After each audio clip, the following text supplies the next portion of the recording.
I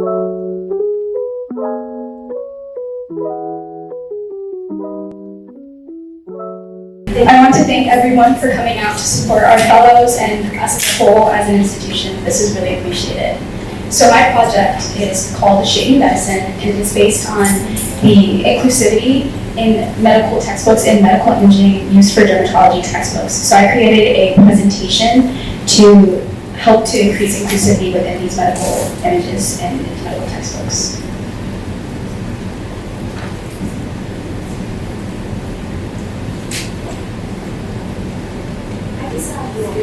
The images, was there you did the graphic novel. I did the graphic novel as well.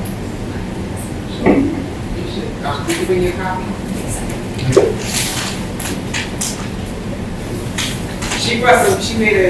Elissa made a graphic novel, and she's going to share some copies people can pass around and look at, and they will also be left at this library.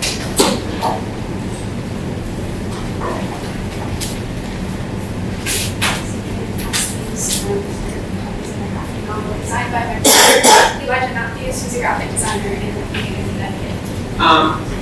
You didn't get So these are graphic novels designed by my brother, who's a graphic designer in Connecticut, and he helped to create each of these panels with my basic input. And so you can look around and look at these basic panels. They are young adult graphic novels, and they are for young adults to create a digestible form for this topic that is many times overlooked to be dispersed to young children. And I think that this is important as we use education as a tool to increase this inclusivity and dismantle these systems that lead to mistrust and fear and welfare system of Black people.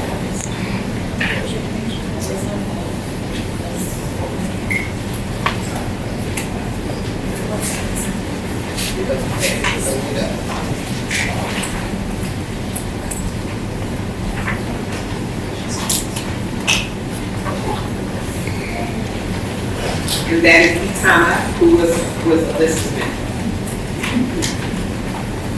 So this is again my project, Shaping Medicine.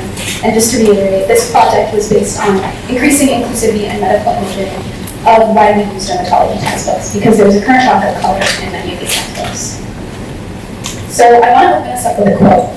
And I was presented with this quote in school, and it's by a man named Albert West, and he sends this to Pan-Africanist and civil rights activist W.E.B. Du Bois. Alvin says, "We are pursuing an investigation here on the subject of crying as an expression of the emotions, and should have very much to learn about its peculiarities among the colored people. We desire especially to know about the following salient aspects. 1. Whether the Negro sheds tears." Now this quote was revolutionary to me because it was incredible for me to find out that people at that time, and people still today, which I will talk about later in my presentation, believe that human beings, specifically Black people, cannot feel pain. So I'm going to read the reply by Elissa, who's a celebrated Black poet. And in this poem she entitles Reply, she answers Alvin's question. And as I'm reading this poem, I would like you all to read it with me and create, with your hand upon your chest, a rhythm as I read it. So this is Reply by Elissa Clifton. He do, she do, they live, they love, they try, they tire, they flee, they fight, they bleed, they break, they mourn, they weep, they die, they do, they do, they do. Now, of course, the important message about this poem is it's in the rhythm of a heartbeat, to show that we, as Black people, break, moan, mourn, weep, die, and do. And throughout my presentation, I want to move throughout history to talk about the historical misrepresentation and dehumanization of Black people throughout medical, false narratives created about Black people throughout medical history. So this is why I kind of started my project. Currently, only 3% of dermatologists identify as Black. And this uneven representation in the curriculum that dermatology students are currently learning today has been identified as an important contributor to racial inequality in healthcare experience, treatment, and outcomes. Listen, can I ask you to slow down and speak louder into the mic? Okay. So this racial inequality in healthcare experience, treatment, and outcomes leads to mistrust and fear in the Black community of the systems that they're a part of. So I hope through my graphic novel and through my presentation to help educate about this. And I want to ask you, because we only had 10 copies, if once you look at it, if you can pass it back so everyone can try to get it. So first I created a table of contents to help orient ourselves throughout my presentation. So first I want to talk about my introduction, my why and inspiration for this project. Next, I want to go into historical representation of Black people in medicine. Then I want to talk about current limitations, so what medical inclusion looks like today. And lastly, I want to go into our future. So using education again as a tool to help dismantle these systems that historically worsted health disparities among Black people. So here's my introduction. So I'm going to keep this short, but in sum, my thesis was to, again, use education as a tool to diversify medical imaging in textbooks and dermatology websites by bringing these inequities to light via my graphic novel. And I also want to change the word choice. This is my original thesis. But in learning and creating this project, I've learned that diversity and inclusivity are completely different things, even though they're used interchangeably. Diversity is variation, and inclusivity is integration. And this is what we need to see in medicine. We need to see integration.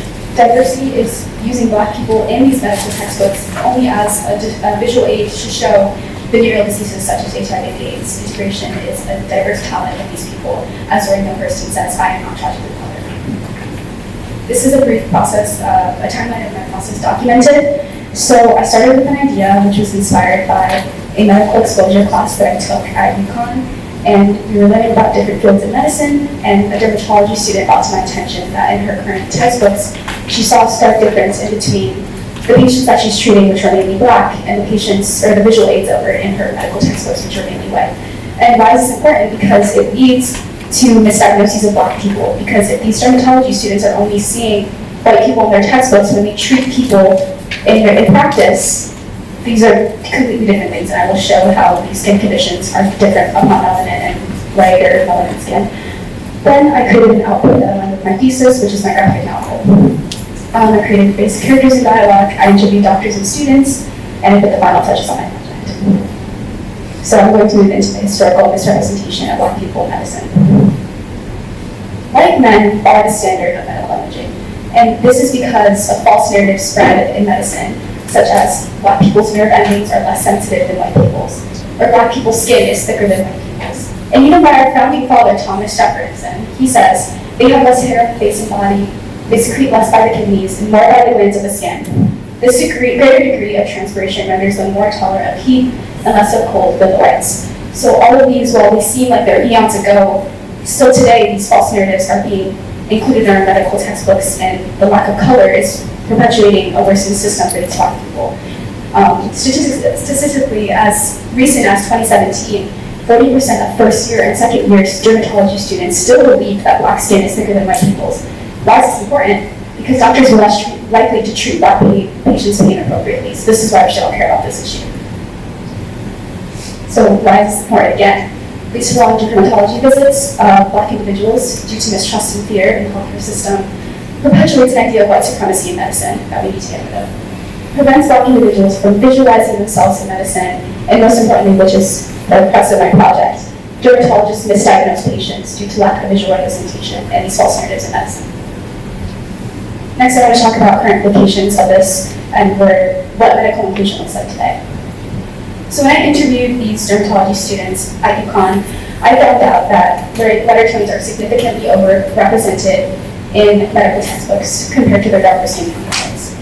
And they describe seeing again a stark difference in between the patients that they treat in practice in the clinic versus the patients that they see, the visual aids that they see in these textbooks. And so that's what I kind of wanted to talk about in my presentation.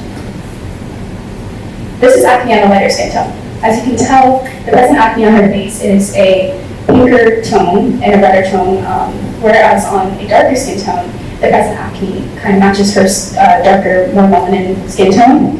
And also the darker marks on her face are post-inflammatory hyperpigmentation, which is the healing process of acne for people with melanin. And so this is why these skin conditions present differently because of the amount of melanocytes, the concentration of melanocytes in the skin. So I wanted to provide this as a visual aid to show why it is so important that we increase medical imaging, because as you can see, just this is one disease. Certain diseases such as eczema and dermatitis also present differently on darker skin tones. So you can see the stark difference. We have to stop that. Thank you, Elissa.